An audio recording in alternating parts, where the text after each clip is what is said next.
Hi guys, and welcome back. Today we are going to be making Texas Roadhouse style rolls, which are one of my family's favorites if we're not having my mammal's rolls. It's just something about a Texas Roadhouse roll with fresh whipped cinnamon butter. Like, you just can't go wrong. So that's what I'm going to show you today. Excuse the milk that is in the bottom of here. I poured it in here instead of the saucepan, so that's why that's in there. But the first thing you want to do is warm up 1 1/4 cups of milk and about 4 tablespoons of butter. So I have that sitting on my stove. We did not scald it.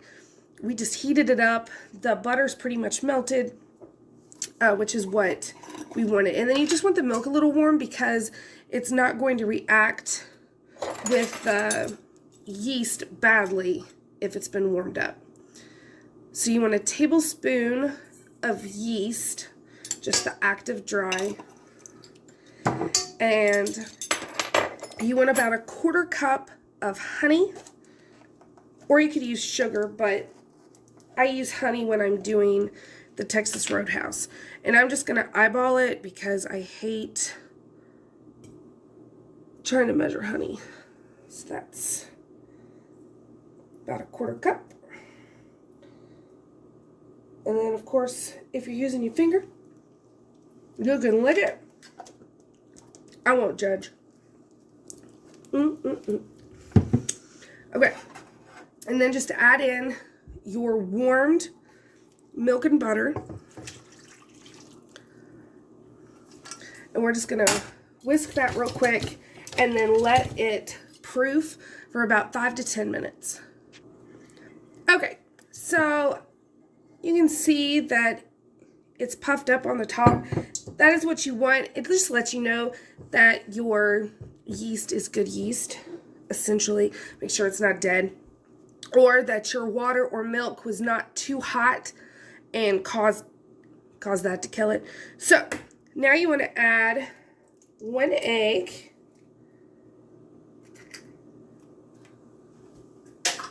And then we're going to add 2 cups of flour. And this is a 1/2 cup that I'm using because I've done that before. And people will be like, you used the wrong amount. No, I didn't.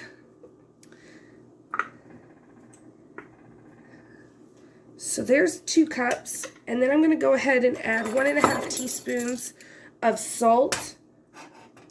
I don't like to add the salt directly to the yeast mixture because it reacts bad with yeast as well. And I've just found over my time of doing breads that this is just what works for me. So, get it on your stand mixer. Bring it in close. And then we're going to use a dough hook. And the first thing we want to do is get everything mixed together real well.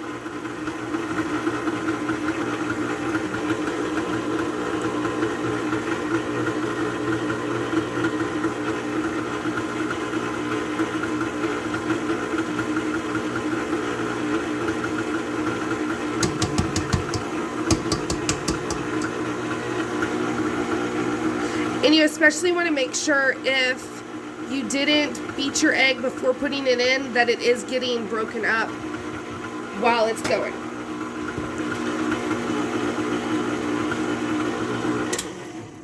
Okay, now once that gets mixed in, go ahead and add in 2 1/2 more cups of flour. You may only need to add 4 cups total, or you may need to go 4 1/2. It just depends. Sometimes I can go with just 4, but here recently it's been 4 1/2.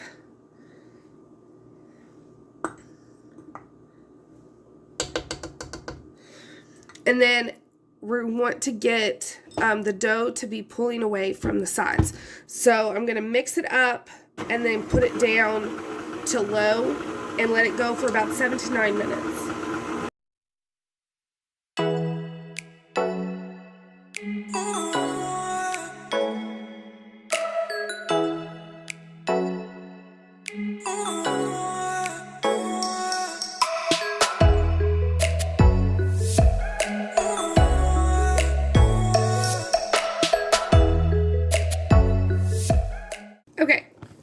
So once you get your dough kneaded, which this went for right about 8 minutes, we're going to go ahead, take it off the hook, and you can see that it cleaned the side of the bowl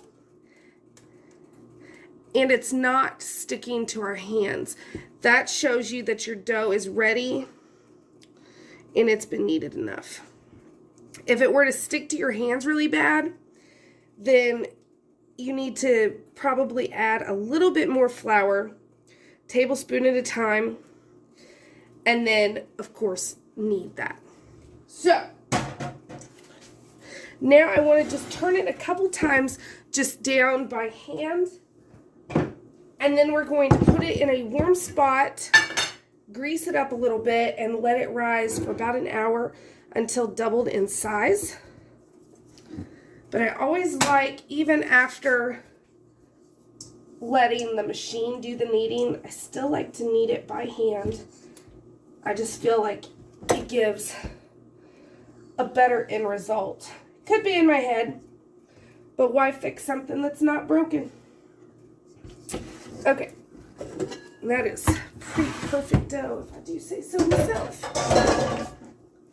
So we're not doing this to add more flour. It's just, honestly, it's not even sticking at all, which is excellent. So just kind of knead it into a ball.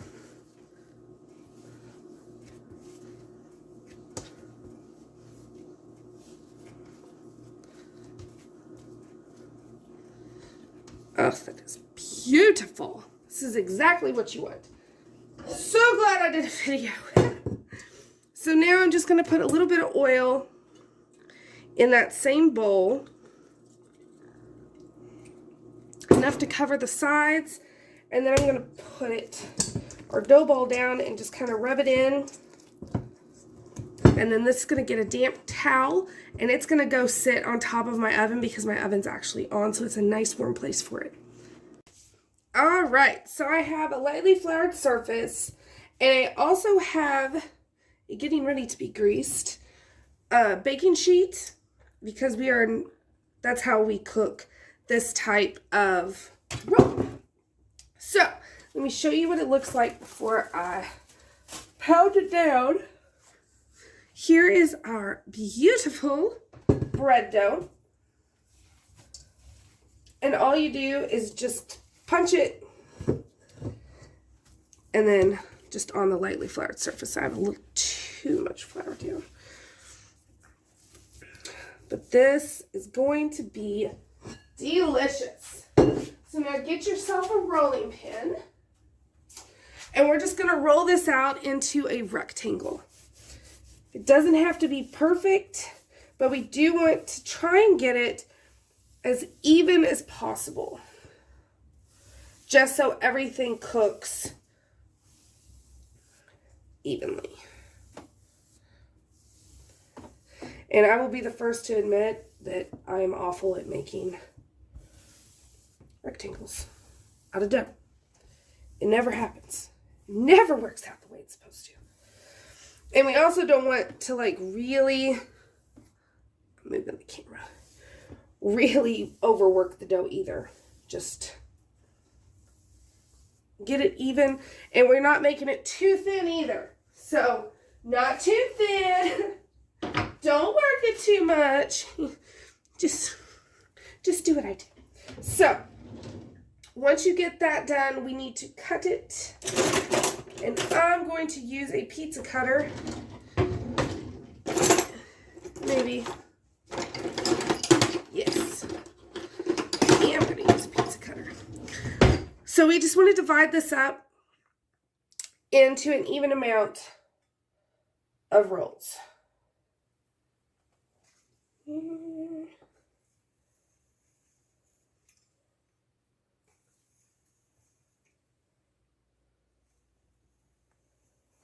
I'll do some with the end piece. It can be its own little roll. Okay, and then that. So they're still not going to be perfect, but that's okay. I am honestly not that worried about it. So, because as long as they're the same thickness, they're going to cook for the same amount of time. So now, I'll take you right over here.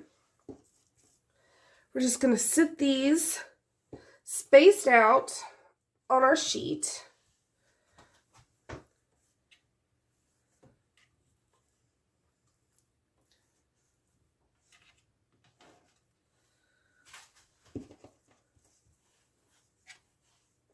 And then these are going to rise for an additional 45 minutes to an hour. Now, obviously, if you wanted these to be more uniform, you could make a perfect rectangle or square, whatever you're wanting to do, but it's all going to taste just as delicious. So I will bring you back when these are ready for the oven. Okay, so you can see that they have doubled again. And so now these are going to go into a 350-degree oven for 12 to 15 minutes until golden brown. Have some melted butter waiting because we're going to spread butter on top of them as soon as they come out. Okay, so here are our rolls. Now this isn't all of them. This is just all I could fit on one tray. And then either have melted butter to brush on, or my mama always just took a stick of butter and you just rub it on top of each roll. And then, of course, if you want to get really fancy, whip yourself up some of the cinnamon butter, which I did, and that is what we're going to use to taste test these. And I cannot wait. My family is going to be so excited when they get home from school and work and they see what Mama made. Okay. Obviously, this butter part is optional, but I do not recommend not doing it because it just makes them so much better. There's nothing like a buttery top to a homemade roll. Okay. So here is my whipped cinnamon butter that I did. Super easy. Let's get a spoon. And these are fresh out of the oven. So there's the back. Oh my goodness. That is perfect. Oh, that is absolutely perfect. I'm so excited. Okay. So then, as much or as little cinnamon butter as your heart's desire. And I'm going to look super fat today, and I don't care because this right here, I already know it's going to be good.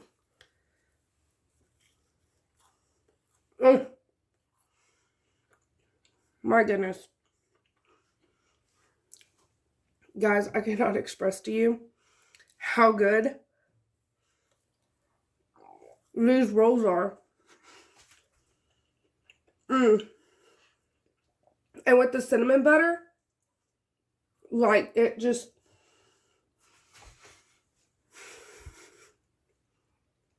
I wish I could just have you all over for dinner right now. Just so you could try them. 10 times better than anything I've ever gotten at Texas Roadhouse.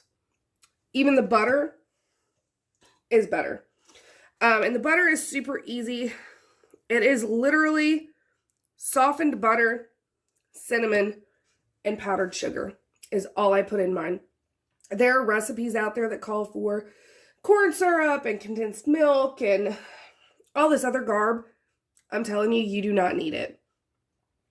Powdered sugar and cinnamon to taste. And then whip it up. So I hope you enjoyed this video, especially the last couple minutes of me eating. Try these out, guys. Try them out. I hope you enjoyed this, and I will see you all next time. Thanks for watching.